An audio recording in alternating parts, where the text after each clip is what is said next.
All right, take 3. Sorry, my alarm went off and it stopped the video. I will try to splice these together, I guess. But now I've created that additional arm. Notice how it's just bent.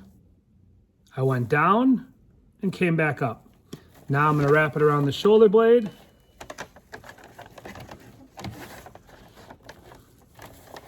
So that my shoulder is secure. Then I will wrap it down the arm again.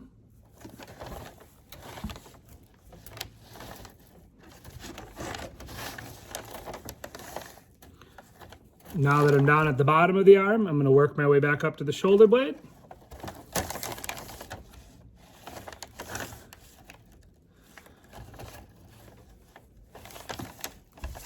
And I am going to end at the base of his neck. So you essentially have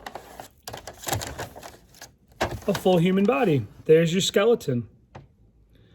The last step, ladies and gentlemen, once you have your base skeleton made, and I'm going to hold this up so you guys can see it for a while. Base skeleton, and hopefully you've checked your measurements. Now you are going to attempt to make them human, and you're going to give them some body mass. This is a free bend, mesh it up as best as you can way to go. I'll give you guys some advice, but you guys should be able to use the rest of this wire of your 50 feet to give your body some mass.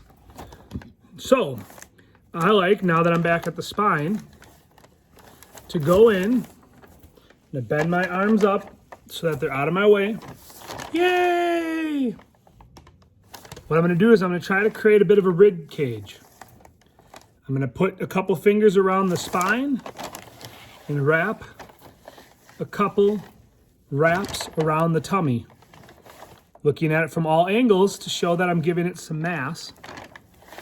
I will then anchor that right at the pelvis so that it's solidly attached. This is just one technique. You guys can practice and do your own, but that to me gives me a little bit of a rib cage. You guys can see it from front and back, right? I'm starting to give him some thickness and some width. And now wrapping around the pelvis and working my way back up the body, I'm going to wrap around that mass almost as if I was doing suspenders. So hopefully you can see now that I have these 2 lines. Here's one of them that goes straight up and down and connect on both sides of my hips to make the rest of my body. Again, I kind of did suspenders over his arms. From there then, you can secure that by doing a nice tight bend. That way this isn't so loose and wiggly and jiggly. Note how stiff that is because I've connected it at 4 spots around the body. And now that I've created a start of rib cage, I can now wrap around the neck and start to wrap around that rib cage that I created. And what that's doing is creating the tummy and the chest and that cavity for me. And hopefully you guys can see how that kind of jumble, but by having some supports around the chest, tummy, whatever, and going up and down, so both directions, help to create that mass. And now I can start to create a little bit of that mass around the hips, and I can even cross it back. So if I'm on this hip, I can cross back to that shoulder. And I can cross back down, and I can go up to this shoulder and come back down to this hip and make that X shape. Hopefully you can see a little bit about the X. And what I'm doing is I'm widening myself to my hips now.